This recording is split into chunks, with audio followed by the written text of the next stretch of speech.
I can whistle. All right. Can we start? Yes. Good afternoon, everybody, and welcome. My name is Dina Lensner. I'm professor of music history, music theory. Shoot, I forgot who I am. It's Sergei's fault and Greg's fault. Professor of music theory and composition at the Conservatory of Music. And Andrea entrusted me a very difficult job today to introduce our guest. Well, our guest actually doesn't need introduction, which should be like easy for me to do my job. But yet there is so much to say, so I wrote a little first chapter of my dissertation, number 2 here. It's only 30 pages. So a dear friend of many of us and wonderful colleague, or maybe both, or a favorite and the most impactful professor and mentor to her former students, who I know are present today, some of them present today. Dr. Stephanie Saunders has been an important part of Capital's history and personal stories for many of us. But for those who have not met Stephanie, which I think nobody who haven't met, is it double negative? Nobody who haven't met. So I'm just going to offer a few facts. Dr. Saunders joined Capital University in 2009, originally as assistant professor of Spanish with the BA from Lyon College and MA and PhD from University of Kentucky. As an associate professor and then full professor, Stephanie served as the chair of Department of World Languages and Cultures from 2017 to 2022. And many of us had the pleasure of collaborating with Stephanie on many different teaching, scholarship, service projects here on campus, nationally, internationally. And Stephanie's contribution actually to her discipline as a scholar and to her students as a teacher and mentor has been recognized at Capital University by 2 distinctions, Prestantia Teaching Award and Faculty Scholarship Award. Stephanie returned to her alma mater, Lyon College, or left us, as also known as left us, in 2022, exactly 20 years after your own graduation from Lyon, to be close with your parents, who live just an hour away from Batesville.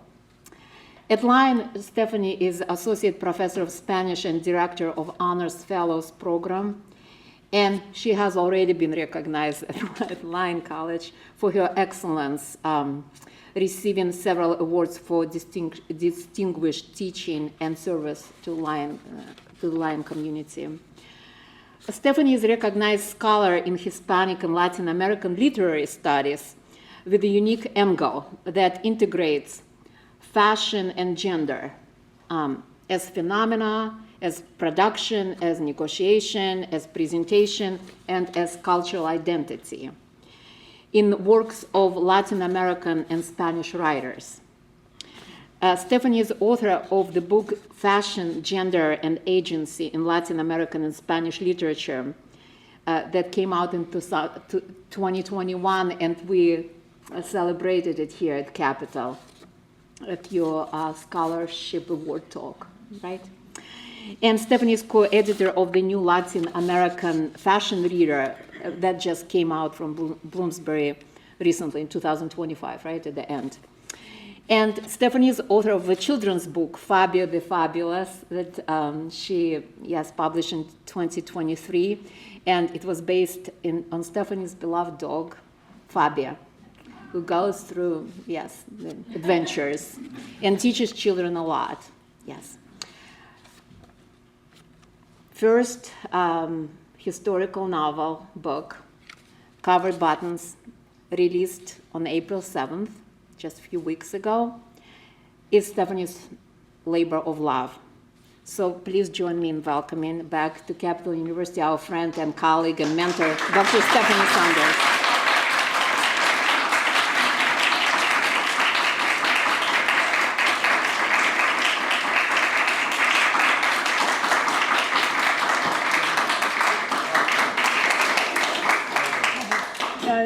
I don't know, I think I'm dreaming. I just need to wake up. I can't believe I'm here, and it's amazing to see all of these faces that I care about so much in one room, and it really means a lot. I do have to, of course, it's me, I have to apologize before I've gotten started. So I'll already tell you that I don't know if you yourself or you have a grandmother or someone that they go through the whole line of kids before they get to your name. So I am at that point of life, and so I've spent the last 4 years, every time I'm trying to talk about Lyon, I say capital. So I assume that there's a chance when I'm talking about capital today that I'll do the same and say Lyon.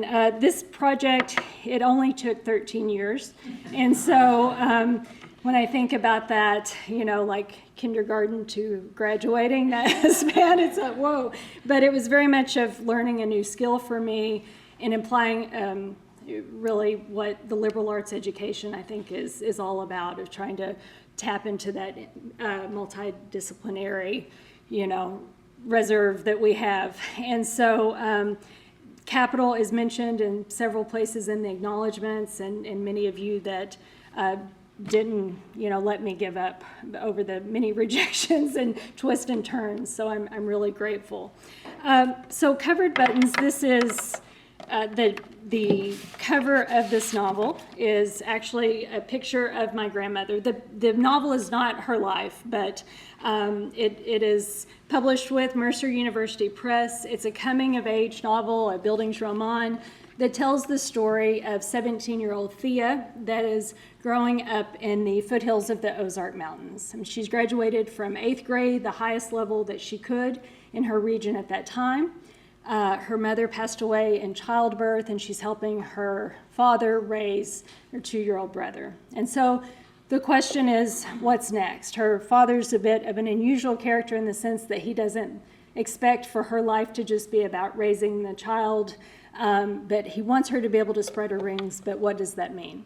So he marries a woman named Helen Smith to help, and she brings many new ideas into the household, namely through books. And Thea also very much schools her with the textile arts of the region, which are that region, but also all the rural areas basically in the United States, right? Our quilt making and embroidery and all those somewhat lost, in some instances, textile arts. And another really important figure that comes into the household with this matrimony is the step-grandmother, Betsy Smith, who's very gritty and raw, and there's lots of lore around her life about like how she makes her living. And she's involved in the grassroots birth control movement of the region in the 30s. And so the book really takes a deep dive into that, and it opens up her eyes a bit, because in this novel that there's lots of looks at matrimony and motherhood and those type of roles that were expected upon the young girls at that time. I'm going to do a very short reading to begin with, and then discuss a bit more of the historical, background to this, and then I'll open up at the end any questions. I really want to thank you all. I know there's no easy time of the semester, but this is about as hard as it gets. So I really appreciate your taking the time out. I'm going to start reading from chapter 1, which is not the beginning, and I've been told by every author you're supposed to read from the beginning. There is a preface, but I can't read from there because there's music, and if I sing, there's going to be a mass exodus. So we're skipping that, all right? And so this is chapter 1, Embroidery Hoops, 1939. At the beginning of March, when the tree frogs were just starting to get together for nightly medleys, the woman from the funeral arrived at our homestead. Pa answered the door, and there was Helen Smith, a pie held out before her like a sacrificial offering. Since Pa had passed away, a troop of women had tried to woo Pa with their cooking. I wasn't surprised.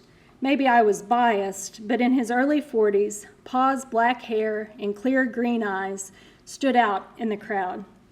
He was a handsome man. I could see that if he was my Pa. He worked hard and didn't drink or raise a hand against us. Suddenly, the smell of apples wafted in our small house. Applesauce pie, Pa's favorite. I figured that wasn't a coincidence. The pie made sense.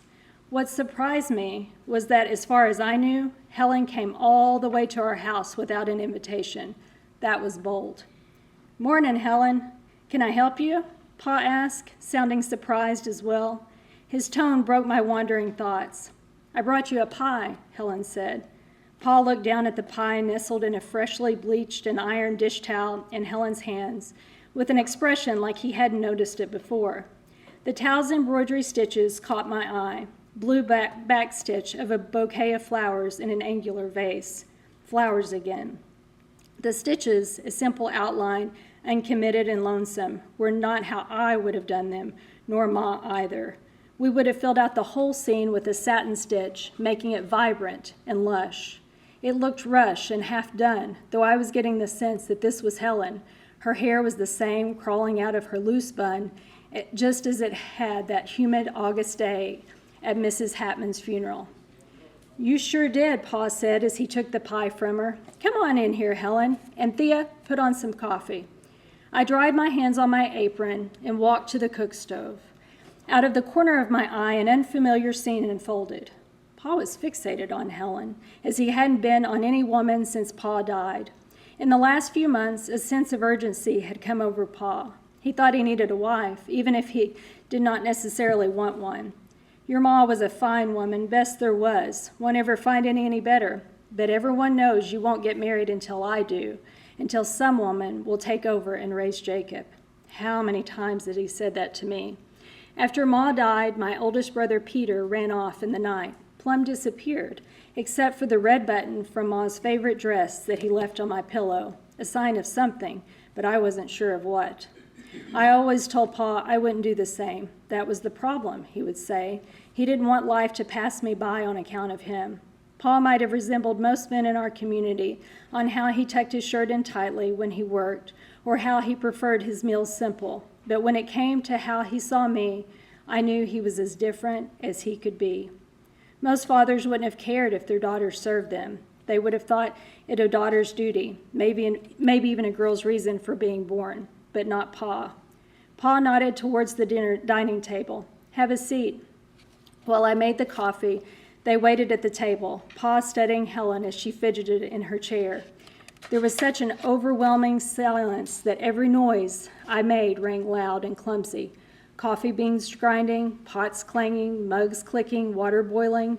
I became nervous, though I could tell this visit had nothing to do with me. Pa leaned back, but kept one arm on the table, tapping, from pinky to pointer finger, bones protruding from the top of his hand. Helen fidgeted with her dress, straightening it out, though there was nothing left to straighten. I felt sorry for her.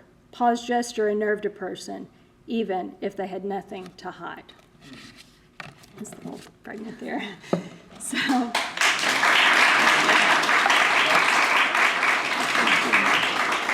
So when I started out writing this book in 2013, it was actually in support of a friend. It was a bit of a dare of this 3-day novel contest that we didn't turn in the novel, and I couldn't do that now with my daughter, take 3 days to do anything, right? But it was something that I very much fell in love with the process of writing creatively. It's something that I'd been a bit discouraged from doing in my PhD because I used to write creatively in Spanish, and I've got the, message of you're not supposed to do that in your second language. And so I stopped for a very long time. And so I, set it aside after that weekend, but those characters kept, living inside of me for a few years. And after that first book, the academic book that Dina was mentioning, it was time to take it back up. And so when I started out to write this, I'll have to say I really wanted to write a book about migration, migrant stories, because my family are the Arkies, part of the Arkie and the Okies that used to work at the fruit fields in Michigan and in Washington. So the first version of this novel that Dina and Alan read took place in in Michigan, for example. It changed a lot over the years. And then my father was a migrant worker with asphalt. I also, of course, lived in, many places throughout Latin America and Spain. And then many of my best friends, right, have beautiful migrant stories. And so it's something that's very dear to me. So there are tones of that in this book. But when I really let the characters take over, it was a totally different story. So I was researching here. It was around the pandemic when I locked in, and it was a horrible time to decide to write creatively. So, the presses were closing, submissions were getting overflowed and all that kind of stuff. So it wasn't the best of timing. But anyway, I did as much research as I could from here. And then when I did move back, I used a lot of the research, techniques that I do with my other research of poring over newspaper microfilm, for hours, and magazines and films and music from the period. And so from every mention of a button to a porcelain cup, it's tried to be as historically accurate as possible. And I'm sure I have failed, but I really tried not to. But I come across a story that I felt unusual for the state, or what we associate with the state of Arkansas, and that was the grassroots birth control movement that occurred in the 30s. So in 1919, Margaret Sanger from New York started to open up several birth control clinics in the states, not several, but a few. In 1873, there was a Comstock Act that prohibited the mailing. I told you James going to have a little bit of law in here, but it prohibited the mailing of any kind of information about contraception. And so pretty hard to get female care and reproductive care during that time. That was overturned in 1936, but the first clinic opened in Arkansas in 1931. And so it was a really inspiring story because it was these Little Rock club women it was on a total volunteer basis. The main woman, she was a daughter of German immigrants, and she was actually friends with Margaret Sanger. Their sons went to Yale together. But anyway, and they really were an example of community coming together to help these women that were from rural, means. Their lives were oftentimes in danger because of having so many kids in sequestration. So the interesting part, I came across there's not been a lot published on it, but a wonderful historian who's been so generous, Dr. Marianne Lyon, that's in Tennessee. Has a dissertation, Better Babies, that talks about this. And she was also very generous with the letters that she compiled during her research of women from rural parts of the state sending in. I'll just read a short one so you all can kind of get the feel of it.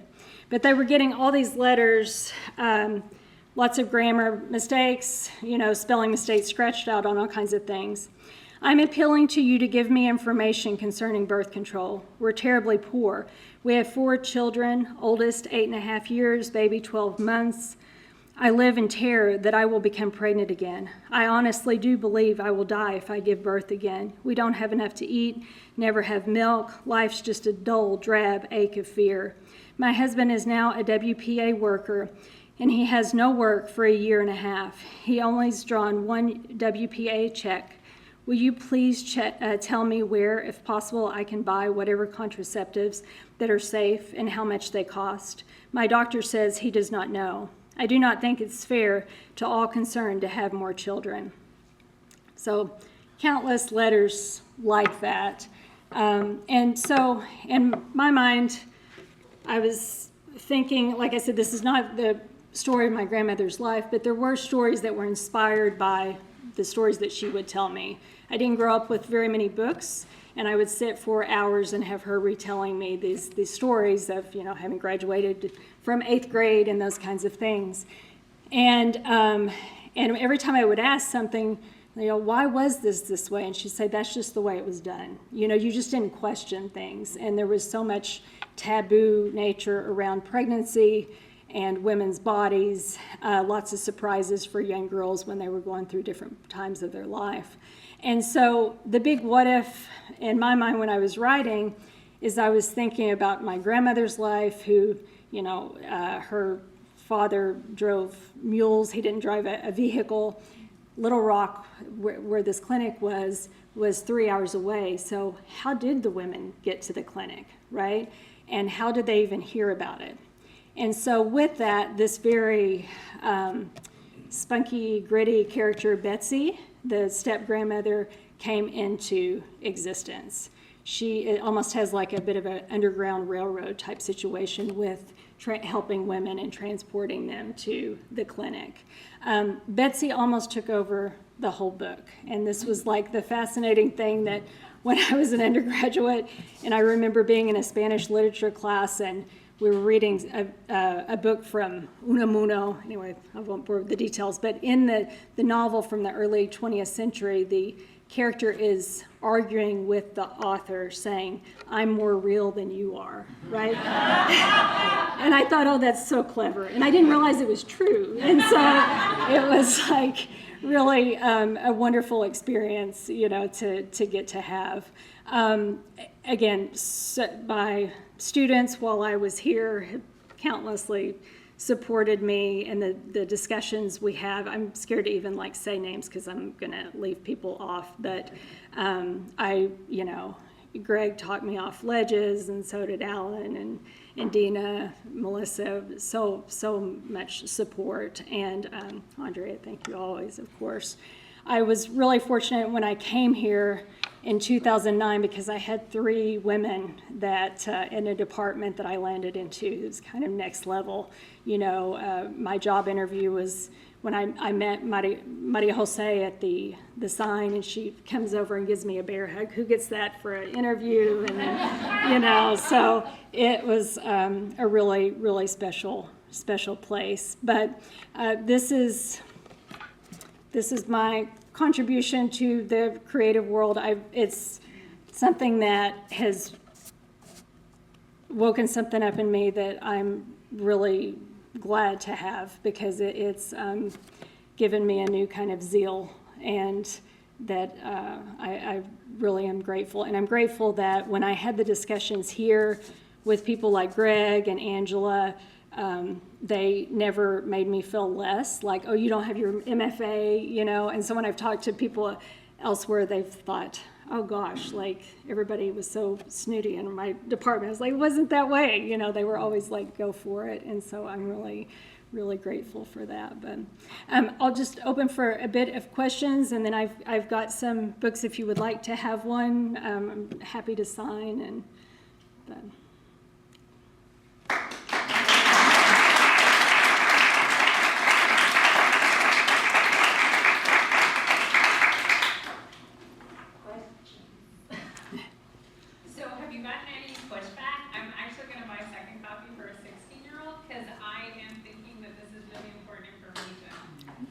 Yeah, not yet. I have a colleague that's teasing me that he's going to get it banned so that it was, that I'll but not yet. It is I don't know, maybe it was 2 years ago, there was an article in the New York Times about the Comstock Act, and I was like, oh my goodness, I can't believe, here we go again. There's really, because one of the things too, that it's not very savory to talk about, but the original name of the birth control clinic, it was the Arkansas Eugenics Association, but it wasn't like what it sounds. That's the crazy thing. So it was like all these ministers, there was a Jewish rabbi, they got together and they're like, how can we get if we call it birth control, they're not going to do it. But if we call it eugenics, they're going to do it. And so it didn't really have that agenda, to get help. I should have mentioned this as well. Women had to be, at that time in 1931, they had to be married under a certain economic level, and there were lots of letters that had to do with women's health. But you can imagine, like, when a law gets passed, it's not like everybody's like, woohoo, okay, we're on with it. Lots of the doctors didn't agree with birth control or any discussions about it. And so it definitely took a long time and lots of really diplomatic work to get it going. So I know Margaret Sanger has been tied with the eugenics, and is it because of that, or? No, yeah, and that is a different agenda from the historian that wrote about this much more in depth. She said there wasn't like any records that put it there. It was really verbiage that as soon as they could, they changed it, and then it went into Planned Parenthood is basically what the current day, yeah. What was the best? I'm sorry. What did you sorry? I was pointing at Kayla for. Oh, yeah. I'll wait. All right. I was really fascinated how you were explaining some of the oral history that you might have used to inspire you in this book from your grandma. So I don't know. I'm just so curious about that. If there's any your favorite story that she told you, or maybe your favorite because maybe it wasn't like a good thing. But, yeah, no, it's a great. Something that stuck with you and you obviously never forgot. Yeah, no, it's a great question. The preface that I spared you all from, but it starts out talking about a burial scene where they used to take the doors off the hinges in the church and then to lay the bodies out, and then they would prepare dresses, but they wouldn't sew up the back so that they could say. And so that first scene is very inspired by that. There's this scene that always, and it was one of those that when I asked, why'd you do it? And it's like, that's just the way it was done. I don't know, So now my daughter now asks me, Google it or ask, text somebody, she will get the answer. But I was not ever able to get those answers. Jay, and then so. What were the primary sources of birth control in 1930? It was a diaphragm. Okay. Yeah. Now, men's contraception was totally available, but that was not something that many men were. I mean, the letters, they're pretty crass and some, statements that, like, my husband won't, and I've got to take it into my own hand. Take care of those. Yeah. And they actually had to go in to get fitted. When diaphragm was invented, or? I'm not 100% sure this particular, because there were some that you didn't have to be fitted for, but they were not so if it. I thought it was Dutch, yeah, that could be, yeah. So it's been around for a good while, but yeah. So the Dutch. Seth? As the characters were taking over, were there any moments, words, or actions that they kind of told you to write that kind of took you aback or surprised you? Yeah, for sure. I wasn't, the pushback that I've gotten so far, and I've had somebody come into my office, I've had some texts that, I don't want to give away, but there was some of the parts of the endings, I've had some readers that were not happy with that at all. But that was just, it went there, But definitely, I worried the most during the first drafts of this. And by the way, I went back to writing longhand, totally. That was something, and I don't think, because I started on Word the way I would anything, and it just didn't work with getting that voice down. But when I first started this, I was worried that Betsy was going to be too much of a stereotype of the region. But every person I was raised, like, they wanted more Betsy. It was like the SNL cowbell skit. It was like more cowbell, And so when I really let Betsy take over, and at one point on one of the revise and resubmit, I called Dina, because if you need to have a pity party, do it with Dina, because she'll make you get up really fast off your, like she's going to say, get over it. And I knew that. But I was like, maybe I should just rename this book Betsy, because they were just like complaining about something about the characters, but that Betsy, I was like, geez Louise, she's so much smarter than I am, daughter, so yeah. Thank you. So you already mentioned that the location change. Mm-hmm. Did your location change affect where this book went? It definitely did. And mainly the main change with that was the access to archives, because every time that I would go home before I moved back, it was just like, I've got this finite time to spend with my family, and I definitely couldn't, do that. So it made a very big difference. And it also helped on just being able to make sure, oh yes, tree frogs come at this time when they're mating season, those little details and making it more and more accurate. But yeah. We were talking about people's responses to the book and sort of navigating like their feelings and what they wanted. How do you sort of like process that? Do you know what I mean? Like, do you like question, or do you like feel confident in it? What's it like? Yeah. I feel, there's always like, even how many times does one read it? So many times, and there's always little things that you just continue to want to tweak. I did finally get to the point of saying, okay, this is it. This really is the manuscript. I didn't think I was ever going to get there after that many years. But so yeah, they're going to have to just deal with it, I guess. But yeah. That's great. Yeah. Good, thank you. Yeah. Stephanie, I have read the first 30-some pages of the complete version. Uh-huh. And what I'm wondering is, so the topic of voice had come up. Yes. I wasn't born, so I was living in 1939. Neither were you. Mm-hmm. I wasn't raised in rural Arkansas. You were raised in Arkansas. But that was quite a while ago. How easy was it? How did you go about doing it, using the narrator's voice? 'Cause that isn't how you would talk up here at Capitol when you were here. Yeah. Was it easy? And No, I think it was only until the very last rewrites where I wouldn't have a reader that would say, oh, every once in a while you come out. Like I really had to kill myself, kill my voice.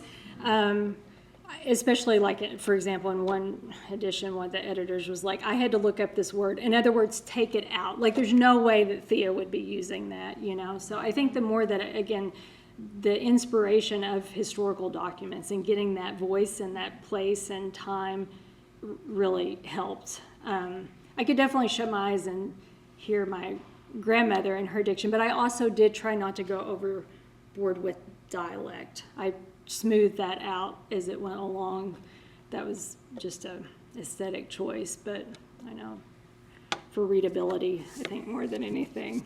But yeah, the first version of this, I had multiple first-person narrators. It's very much my Latin American roots and the boom movement and everything. And then I had a third person, and then I did a whole third-person one, and then it just came into with one voice. So, but lots of different drafts. There is a writer, George Saunders, who is unfortunately not kin to me, but I wish I could take credit for that. But he is a Swam in the Pond in the Rain. I hope I'm saying that right, but it's about Russian short stories, and it's like the master class, but really talks about the transformative part of just showing up every single day, and letting that revision evolve as one evolves as a human being, almost how you come to it.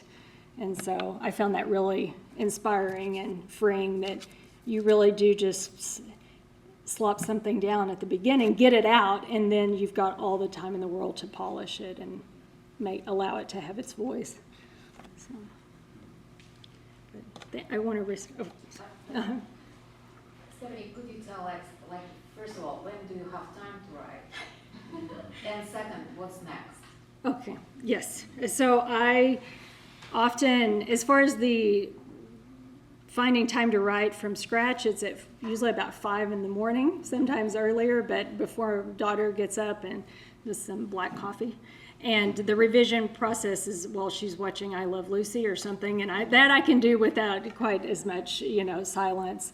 I've got with an editor a book, The Weight of Marbles, also set in the Ozarks, but it's during the 40s and has looks at some issues of eating disorders and has carnival in there. Anyway, I've not got a real good description out so far, but it is also a coming of age novel. I hope to one day break out. But kind of in our business, that's what we do. We're working through the transformation, of students' lives. And so, anyway, I think that's, yes, higher education.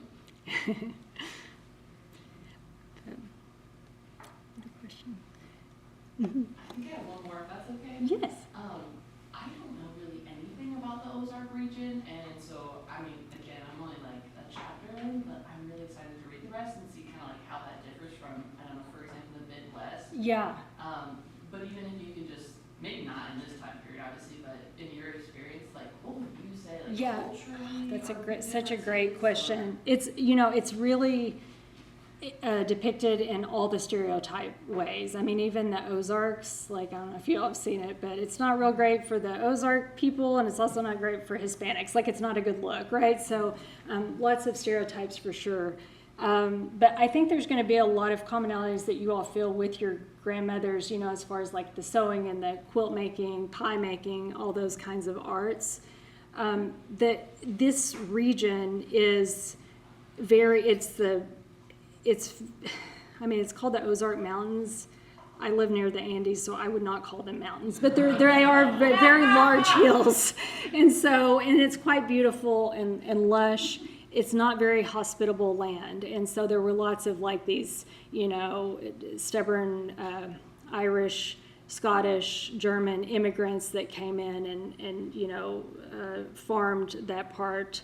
Lots of kind of clannish behavior in a way that too, like, and I mean that as not like the clan. I mean like as far as like community is everything, of taking care of each other. That's your insurance policy. You know, people are really going to stick together and become family in that way. So that part, it's hospitality is a huge thing as well.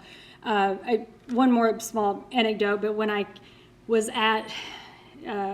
when I came here in 2010, I think it was 2010, I started on the Gear Hold Committee, which was a huge gift because, of course, getting to be with all my, you know, humanities, like colleagues that I wouldn't have normally got to see as often, but also I, for about 10 years, had not allowed myself to read any creative works in English. That committee made me in a good way, and so when we brought Michael Ondaatje here in 2010, he had, afterwards, I had done his introduction, spent the whole summer reading everything that he had ever written, and he came up to me and he was like, "Where are you from? You're not from here." And when I told him Arkansas, he was like, "Oh my gosh, my two favorite poets are from Arkansas." And I was so embarrassed. I didn't know who they were because we never read Arkansas people.